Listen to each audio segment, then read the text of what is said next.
ಬಾಗಲಕೋಟೆಯ ನವನಗರದ ಜಿಲ್ಲಾಡಳಿತ ಭವನದ ಮುಂದೆ ಕರ್ನಾಟಕ ರಾಜ್ಯ ಅಕ್ಷರ ದಾಸೋಹ ನೌಕರರ ಸಂಘ ಕೇಂದ್ರ ಹಾಗೂ ರಾಜ್ಯ ಸರ್ಕಾರಗಳು ವಿವಿಧ ಬೇಡಿಕೆಗಳ ಈಡೇರಿಕೆಗೆ ಒತ್ತಾಯಿಸಿ ಪ್ರತಿಭಟನೆ ನಡೆಸಿದೆ. ಕನಿಷ್ಠ ವೇತನ ಘೋಷಿಸುವುದು, ಸೇವಾ ನಿವೃತ್ತಿ ಸೌಲಭ್ಯ ಸೇರಿದಂತೆ ವಿವಿಧ ಬೇಡಿಕೆ ಈಡೇರಿಸುವಂತೆ ಜಿಲ್ಲಾಧಿಕಾರಿಗಳ ಮೂಲಕ ಸರ್ಕಾರಕ್ಕೆ ಮನವಿ ಸಲ್ಲಿಸಿದರು.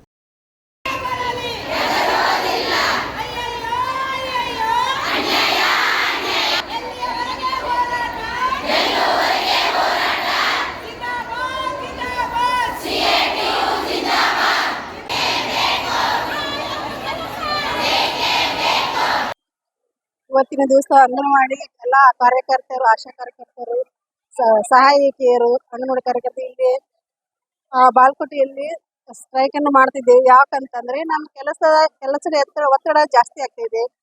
ಯಾಕಂತಂದ್ರೆ ಈಗ ಗೃಹಲಕ್ಷ್ಮಿ ಇದು ಎಲ್ಲ ನಮ್ಗೆ ಹಾಕಿದ್ದಾರೆ. ಶಾಲಾ ಪೂರ್ವಕ ಶಿಕ್ಷಣ ಮಾಡಕ್ಕೆ ನಮ್ಗೆ ಅನುಕೂಲನೇ ಆಗ್ತಾ ಇಲ್ಲ. ಯಾಕಂತಂದ್ರೆ ಎಲ್ಲಾ ಕೆಲಸ ನಮ್ಮ ಮೇಲೆ ಹಾಕ್ತಿದ್ದಾರೆ. ಈ ಪಂಚಾಯತಿ ಕೆಲಸ ಇರ್ಬೋದು, ಆಸ್ಪತ್ರೆ ಕೆಲಸ ಇರ್ಬೋದು, ಎಲ್ಲಾದ್ರೂ ನಮ್ಮ ಮೇಲೆ ಹೊರೆ ಹೊರಿಸ್ತಾ ಇದ್ದಾರೆ. ನಮ್ಗೆ ಕೆಲಸಗಳ ಕಡಿಮೆ ಮಾಡಿ ಮಕ್ಕಳು ಶಾಲಾ ಪೂರ್ವ ಜಾಸ್ತಿ ಒತ್ತಡ ಕೊಡಬೇಕು. ಮಕ್ಕಳು ಶಾಲೆ 4 ಅಕ್ಷರ ಕಲಿಸುವಷ್ಟು ಅನುಕೂಲ ಮಾಡಿಕೊಡ್ಬೇಕು. ಈಗ ಆನ್ಲೈನ್ ಫೋನ್ ಕೊಟ್ಟಿದ್ದಾರೆ, ಫೋನ್ ಏನು ಯೂಸ್ ಇಲ್ಲ, ಕರೆನ್ಸಿ ಇಲ್ಲ, ಎಲ್ಲ ನಾವು ಫೋನ್ ಯೂಸ್ ಮಾಡ್ಕೊಂಡು ಎಲ್ಲಾ ಕೆಲಸನ ನಾವೇ ಮಾಡ್ಬೇಕಾಗುತ್ತದೆ. ಎಷ್ಟು ಮನವಿ ಮಾಡ್ಕೊಂಡ್ರು ನಮ್ಮ ಆಫೀಸ್ ಸಿಡಿಪೋಸ್ ಅವ್ರಿಗೆ ಹೇಳ್ತೀವಿ, ಎಲ್ಲ ಹೇಳ್ತೀವಿ. ಆ ಶಾಲೆ ಒಳಗೆಲ್ಲ ಕಂಟಿನ್ಯೂ ಬೆಳಗ್ಗೆ 9:30 ಸಾಯಂಕಾಲ 4 ಗಂಟೆವರೆಗೆ ಕಡ್ಡಾಯವಾಗಿರಬೇಕು. ಮಕ್ಕಳು ನಿಲ್ತಾ ಇಲ್ಲ. ನಾವು ಶಾಲೆ ಮಕ್ಕಳಿಗೆ ಏನೆಲ್ಲ ಅನುಕೂಲ ಐತಿಲ್ಲ, 4 ಅಕ್ಷರ ಕಲಿಸೋದ್ರಿಂದ ಅದು ಮಕ್ಕಳಿಗೆ ಯೂಸ್ ಆಗ್ತೈತಿ. ಹೆಚ್ಚುವರಿ ಕೆಲಸನ ಕಡಿಮೆ ಮಾಡ್ಬೇಕು. ಇದಷ್ಟೇ ನಾವು ಕೇಳ್ಕೊಳ್ತಾ ಇರೋದು.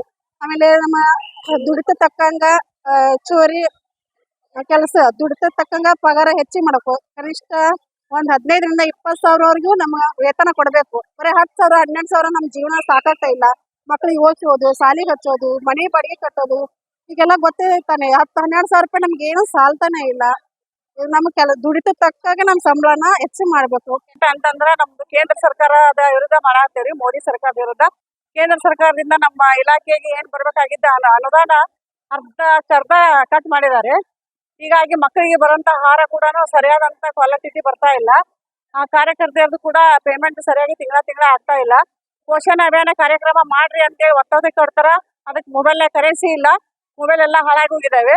ಮೊಬೈಲ್ ಕೊಟ್ಟು 3-4 ವರ್ಷ ಆಯ್ತು. ಮೊಬೈಲ್ ಸರಿ ಇಲ್ಲ, ಒಬ್ಬರದು ಸರಿ ಇಲ್ಲ. ವೈಯಕ್ತಿಕ ಮೊಬೈಲ್ನಾಗ ಕೆಲಸ ಮಾಡ್ರಿ ಅಂತ ಸೂಪರ್ವೈಸರ್ ಆಯ್ತು, ಸಿಡಿಪಿ ಆಯ್ತು, ಇಲಾಖೆ ವತಿಯಿಂದ ಎಲ್ಲರೂ ಕಾರ್ಯಕರ್ತರಿಗೆ ಕಿರುಕುಳ ಕೊಡ್ತಾ ಇದ್ದಾರೆ. ಆ ಕಿರುಕುಳ ಸಂಬಂಧ ಕಾರ್ಯಕರ್ತರು ಎಲ್ಲರೂ ಬೇಸತ್ತು ಹೋಗ್ಯಾರ. ಇಲ್ಲ ಮೊಬೈಲ್ ಬಂದ್ ಆಗ್ಬೇಕು ಒಂದು, ಇಲ್ಲ ಬರವಣಿಗೆ ಆಗ್ಬೇಕು ಒಂದು ಅಂತ ಕೇಳ್ಕೊಳಕತ್ತೀವಿ. ಕೇಂದ್ರ ಸರ್ಕಾರದಿಂದ ಸರಿಯಾದಂತ ಬಜೆಟ್ ಯಾಕೆ ಕಡಿತಗೊಳಿಸಕತ್ತಾರ ಅನ್ನೋದು ಗೊತ್ತಾಗವಲ್ದು. ಈಗ ನಾವೇನಪ್ಪಾ ಅಂತಂದ್ರ ಅವ್ರಿಗೆ ತಕ್ಕ ಪಾಠ ಕಲಿಸ್ಬೇಕು ಅಂತೇಳಿ ಇಲೆಕ್ಷನ್ ಮುಂದೆ ನಾವು ಹೋರಾಟ ಇಟ್ಕೊಂಡಿವಿ. ಆದ್ರ ಅವ್ರು ಇದನ್ನ ನೋಡ್ಕೊಂಡು ಸರಿಯಾಗಿ ತಿಳ್ಕೊಂಡು ನಮಗೆ ಏನ್ ಬರ್ಬೇಕಾಗೈತಿ ಅದನ್ನ ಮಾಡಿ ಹೆಚ್ಚುವರಿ. ಈಗ ಅವ್ರು ಬಂದ್ 8 ವರ್ಷ ಆಯ್ತು. ಕೇಂದ್ರ ಸರ್ಕಾರ ನಡೆಸಾಕತ್ತಿ ಮೋದಿ ಅವರು. 1 ಪೈಸಾನು ಕೂಡ ನಮಗ ವೇತನ ಹೆಚ್ಚಳ ಆಗಿಲ್ಲ. ಈಗ ಅದ್ರ ಸಂಬಂಧ ಹೆಚ್ಚಳ ಮಾಡ್ತಾರೋ ಬಿಡ್ತಾರೋ ಅವ್ರಿಗೆ ಬಿಟ್ಕೊಟ್ಟಿದ್ದು. ನಮ್ಮ ಕಾಯ್ಕೆ ಏನೈತಿ, ನಾವು ಈ ಸಲ ಇಲೆಕ್ಷನ್ ಮುಂದೆ ಮಾಡೇ ತೋರಿಸ್ಬೇಕು. ನಾವೆಲ್ಲರೂ ಓಟ್ ಹಾಕೋದಿಲ್ಲ ಅಂತ ಶಬ್ದ ತೊಟ್ಟಿವಿ. ನಾವು ಹಾಕೋದಿಲ್ಲ. ಇಷ್ಟರೊಳಗ ಅವ್ರು ನಮ್ಗೆ ಏನ್ರ ಮಾಡಿದ್ರ ನಾವು ಅವ್ರಿಗೆ ಆಗಿ ಓಟ್ ಹಾಕ್ತಿವಿ, ಇಲ್ಲ ಅಂತಂದ್ರೆ ಹಾಕೋದಿಲ್ಲ ಅಂತ ಸ್ಪಷ್ಟವಾಗಿ ಹೇಳ್ತೀವಿ.